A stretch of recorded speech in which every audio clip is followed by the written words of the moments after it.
If you ask me about the release of the Steam Machine, which is imminent, it feels like an earthquake is about to hit the gaming industry, but we're going to get to that earthquake in a bit. First though, have you noticed that every conversation around the Steam Machine right now seems to rotate around one topic, and that's not what the machine can do because we kind of know that. It's the price. And honestly, that worries me a little bit because we don't know what it is yet. And the longer Valve stays quiet, the more rumours fill the space. And there's been quite a few rumours and speculations, and some of those rumours, they're not very comfortable. We started excited, but there's a nervousness creeping in, and I think that a lot of us feel the same. By the way, have you heard that Valve has quietly adjusted their payment system so they can accommodate 4 digits? But we'll get back to that too. So today, I want to actually dig into this. Not the panic, not the hype, just what we actually know. Why is the price where it might be, and should we still be excited? Because what this conversation reveals is both more frustrating and more fair than most people are giving it credit for. But before we start, let me know down below, how excited are you about the Steam Machine right now?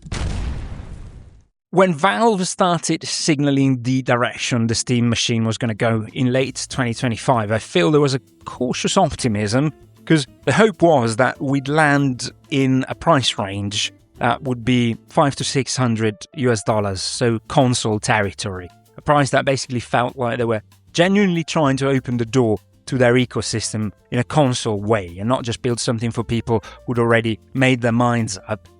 And with the hardware they announced back then, the hope wasn't unreasonable. Then the market shifted, and we know that it didn't shift a little because certain DDR5 configurations, especially the compact type that you need in a machine like the Steam Machine, have really gone up. We know the story, so I'm not going to repeat the whole topic of AI, but the Steam Machine didn't create this problem. It just has the unfortunate fate of landing right in the middle of it. I've been on Reddit quite a bit following the conversation, and the community sentiment seems to be pretty clear that somewhere around the $1,000 feels like the line most people won't cross. And that's completely understandable. But here's the uncomfortable part, and I know you're not going to like me for saying this. $1,000 in 2026 isn't a lot for gaming PC hardware anymore. Look at what Linus Tech Tips did a few months ago.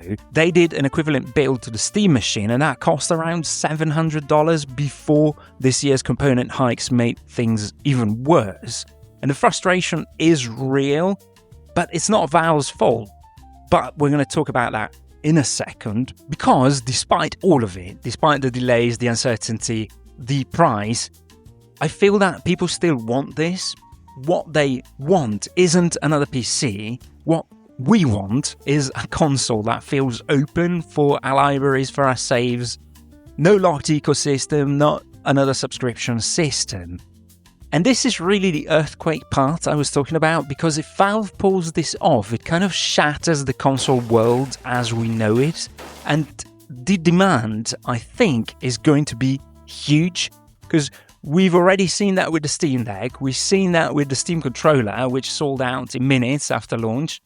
And if that's the appetizer, I genuinely don't know what launch day for the Steam Machine is going to look like. And Valve has already proven that they can do it in our hands with the Steam Deck. This is just basically in the next room. But when it comes to the price, I feel that Valve has been actually unusually transparent about the whole thing, because they flagged the component situation publicly and early. They delayed more than once, which is frustrating, but they did that rather than ship something at a price they couldn't justify. And that's a difficult business decision to make, because it cost them a lot of money, it cost them momentum, it frustrated people. But they made that call anyway. And they've also been clear they're not selling this at a loss, which means the price reflects what it genuinely costs to make this right now. That's different than what Nintendo, for example, does, or Sony. Could that shift after launch? Well, in this kind of market, of course, because nobody knows what 2026 is going to look like. And the estimates suggest that we're going to land somewhere between $600 and $800 for a base model. Whatever it lands on, it won't feel like a bargain, but it might feel fair. So we're not going to have the $399 Steam Deck moment again. And accepting that makes the decision cleaner. I'm repeating that to myself as a bit of a mantra, because the question isn't, is this cheap enough? It's, is this worth what it costs? And here's the context I keep coming back. I look at the handheld market, and I look at things like the Xbox LAX and the Legion Go 2. And there we are between $1,000 and staggering $2,000 for a device that is great, but a device that you hold in your hands.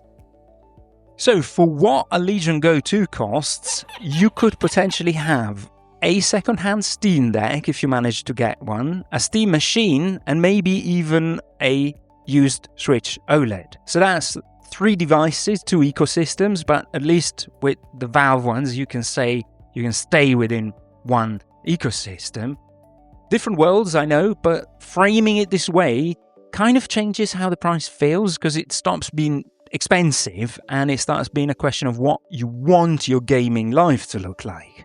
So the Steam machine has a price problem, but it inherited that problem from a world that was already broken before it arrived. Jesus, that sounds dramatic. Now, nobody knows exactly how this lands yet, not the final price, not the supply, not what living with one actually feels like. And these are real question marks. And it's fine to have them because it keeps the conversation going, and it's actually exciting times because it feels like we're just days away from it landing finally. But the conversation around this launch, I have to say, has been more honest than most I can remember. And in a market this chaotic, that actually matters. So drop a comment down below, let me know your number, what are you willing to pay for the Steam machine, and where's the red line that's going to make you walk away. The first Steam machine video is linked above. Thank you very much for watching, and I'll see you in the next one. Bye bye.